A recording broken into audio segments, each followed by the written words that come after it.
Yes, master.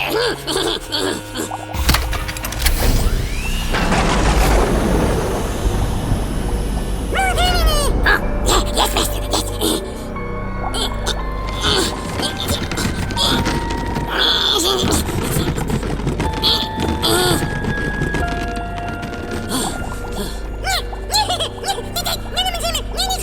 More power! Yes, master.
Well? You know, I gotta hand it to you, little dudes. That's a damn decent martini.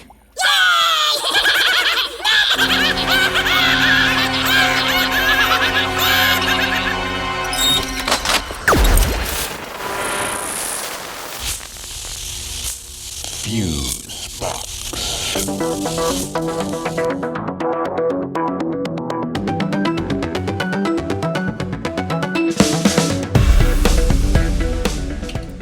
Okay, this Fusebox, number 219, the how-to of the what for. And you have a lot of explaining to do. Yeah, and what's up with the banana-powered radio?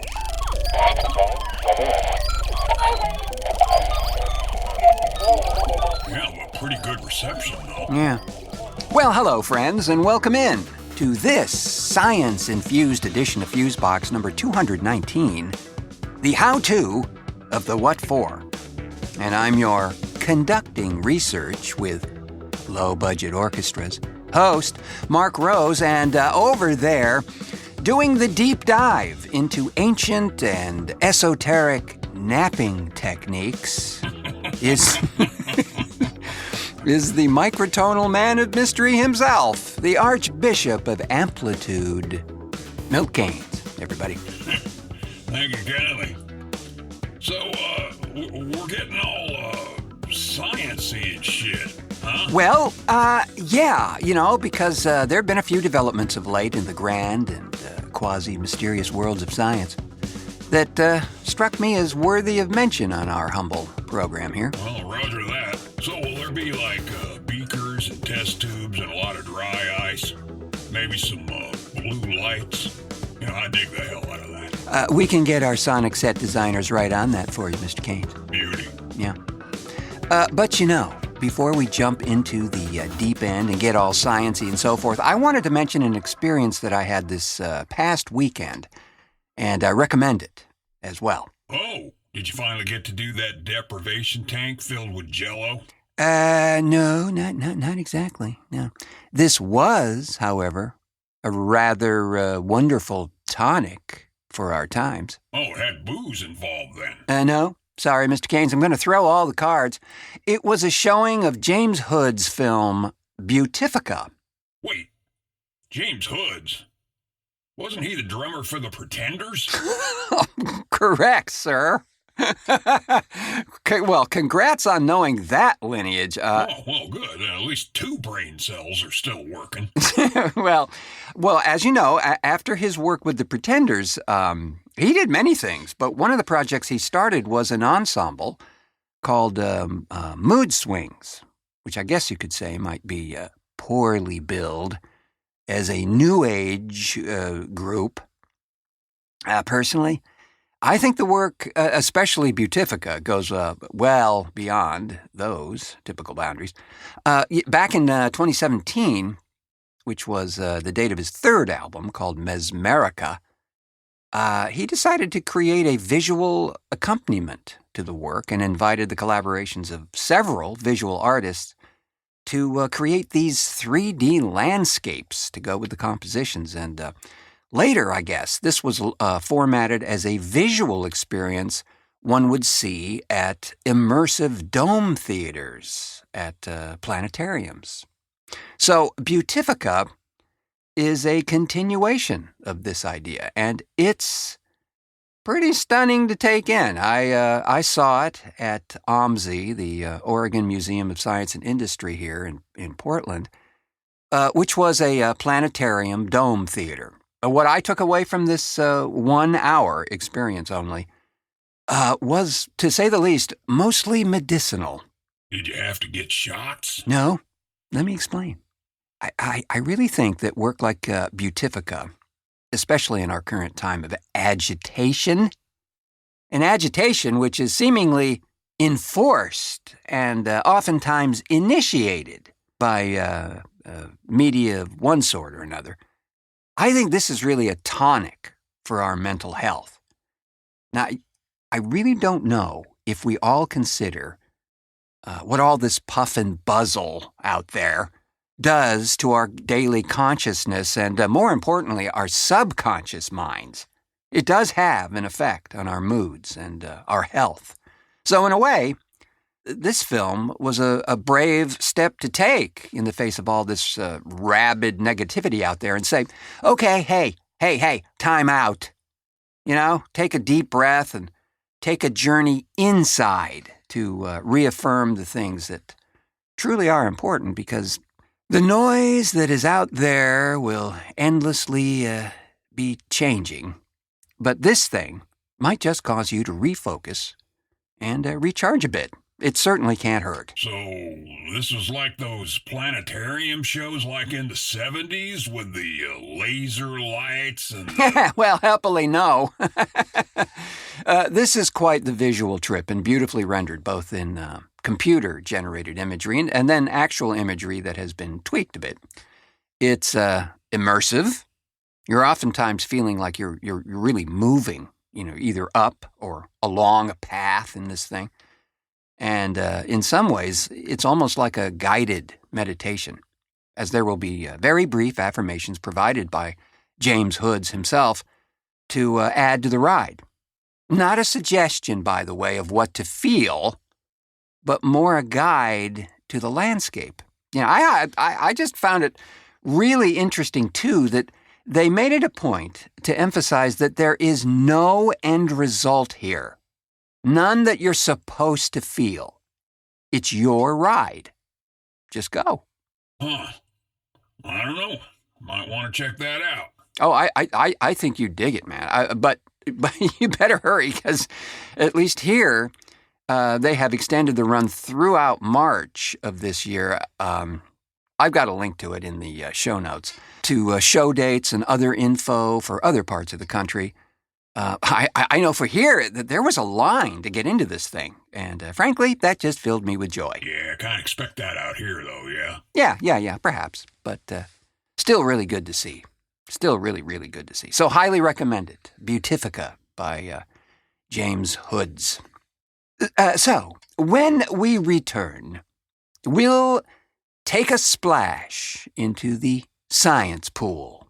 Stay with us, can't we? I think that's a splendid idea. TheFuseboxShow.com.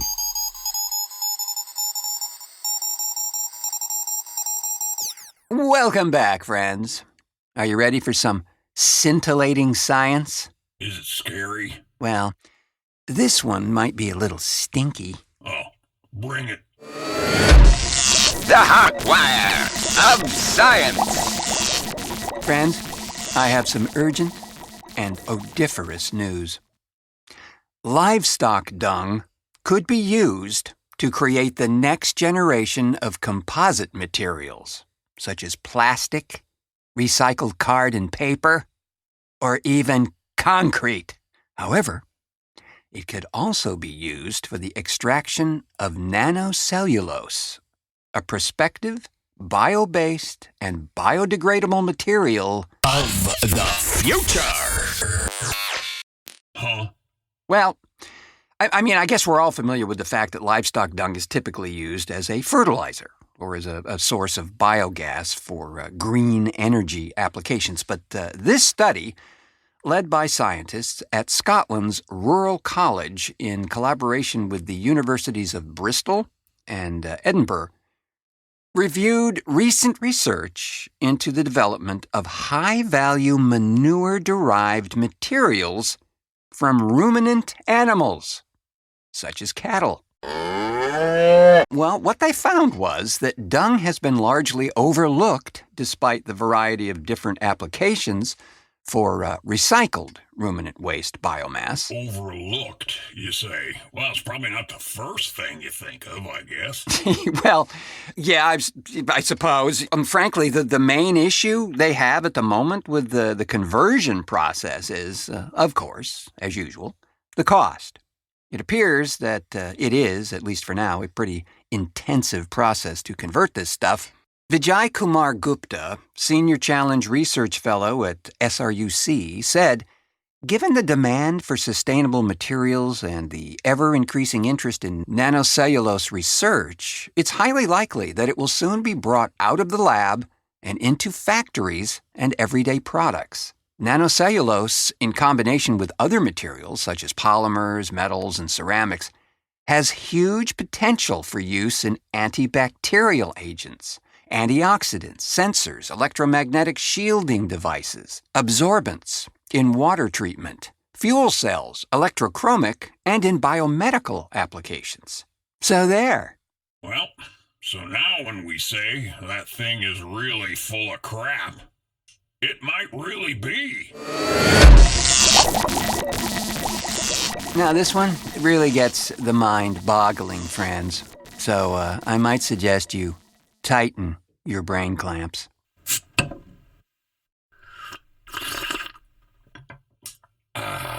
Consider it tightened.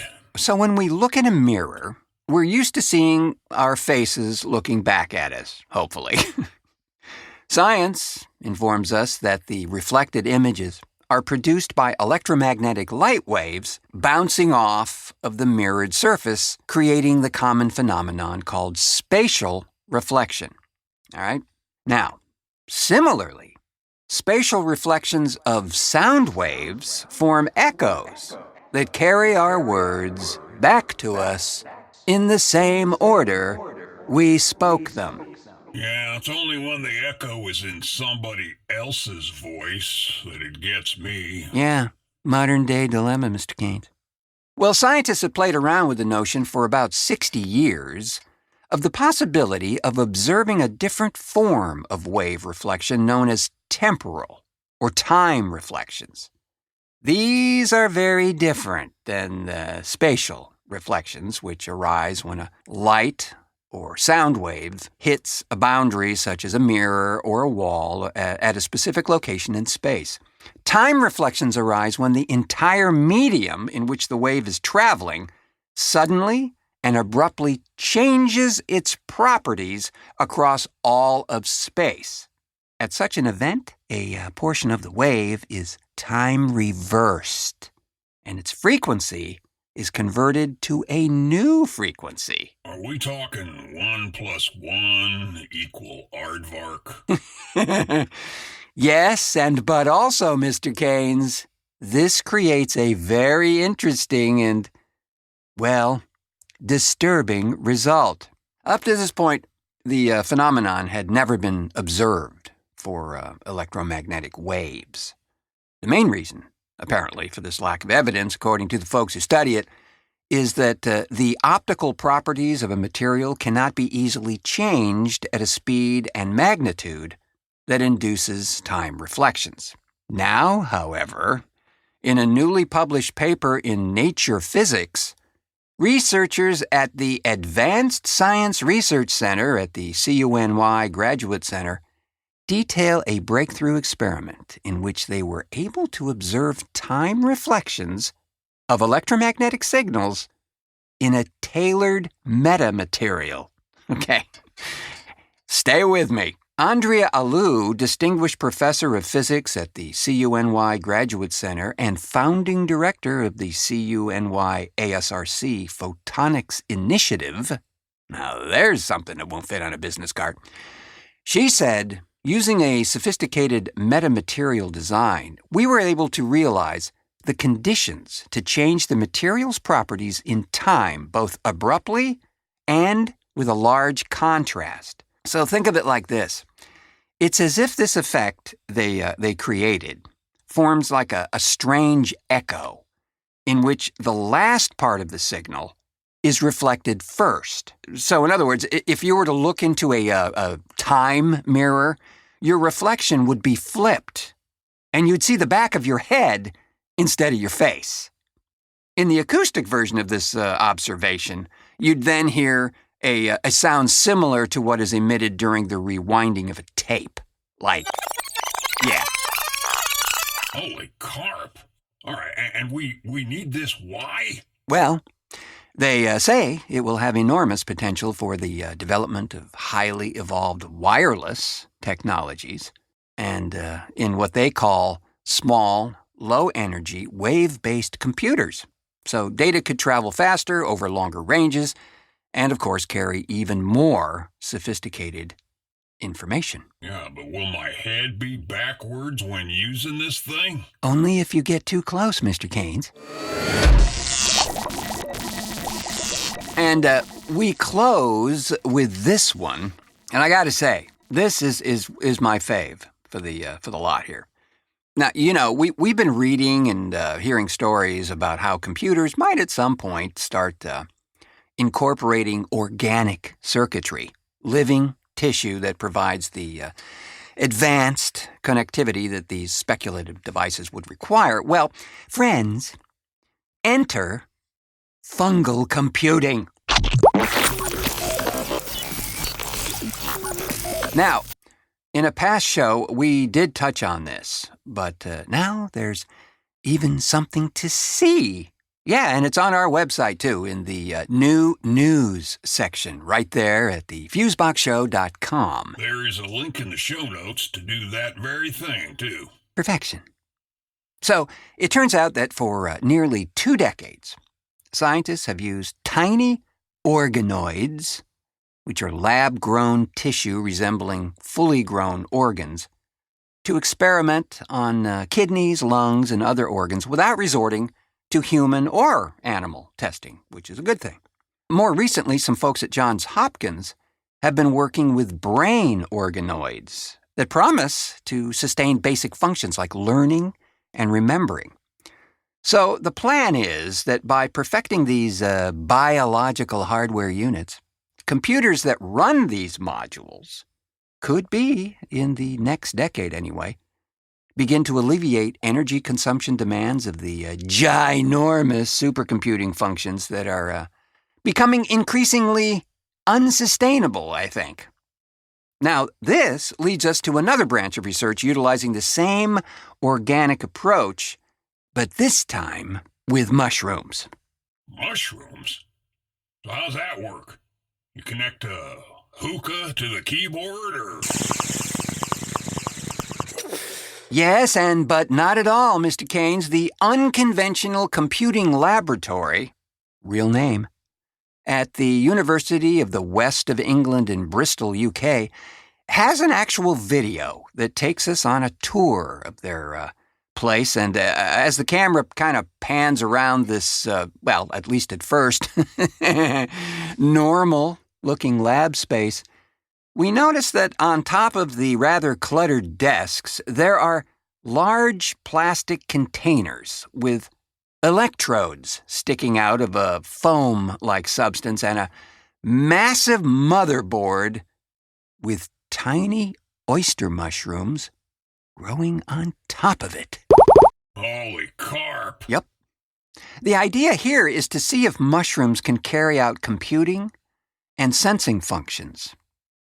Because we know that in the forest mycelium, the branching web-like root structure of the fungus acts as conductors, as well as the electronic components of a computer. They can receive and send electric signals, as well as retain memory. Wait a minute. You mean that portobello has a memory? Well, you know, they've done a lot of research and experimenting on that very idea and have determined that a highly sophisticated network exists under the forest floor that is connected by the mycelium.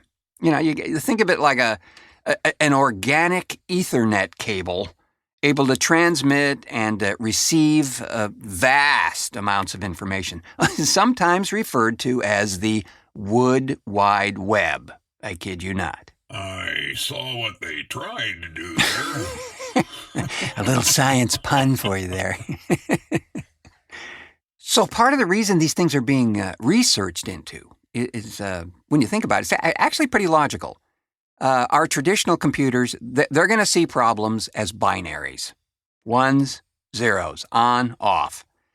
And research has found that, well, naturally, that most real-world situations can't be captured through a system like that. So this is the reason why they're working on technologies like quantum computers, which could better simulate molecules, and then, of course, living brain cell-based chips, which could better mimic neural networks, and something we've been hearing a lot about in recent years, because they can represent and process information in different ways that wouldn't fit into that binary structure, and, of course, provide more precise calculations for certain problems. Well, that's the way audio used to be, right? I mean, back in the day when we were digitizing audio, it was like, how do we take this wedge of cheese and mash it into this block of holes?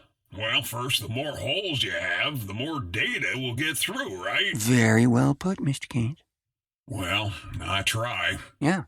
And if we take that analogy just a little step further, the idea now is to not mash it into a many-holed block of cheese, but through a sponge. Or pangolin.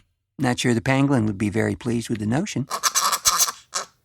So Adamatsky says, we can say, I'm planning to make a brain from mushrooms. Right now, it's just feasibility studies. We're just demonstrating that it's possible to implement computation, and it's possible to implement basic logical circuits and basic electronic circuits with mycelium. In the future, we can grow more advanced mycelium computers and control devices. Wow, now there's a film for you. Mushroom Brain Computer takes over the world.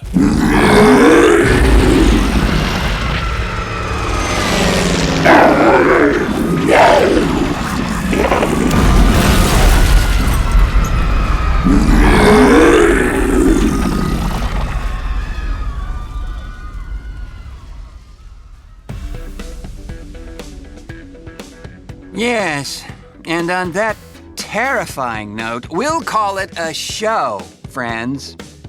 And gather up our mycelium network and oyster mushroom-based hard drives and head for the cellar. But not before thanking our contributor to this edition of Fusebox, Evan Morawaki, for splendid ID pronouncements.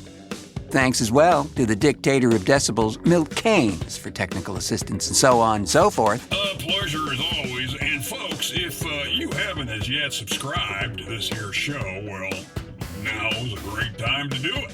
Just smash the subscribe button wherever you found this thing, or head on over to the Fusebox website at thefuseboxshow.com, and right there on the front page is a subscribe button for you. Isn't that amazing?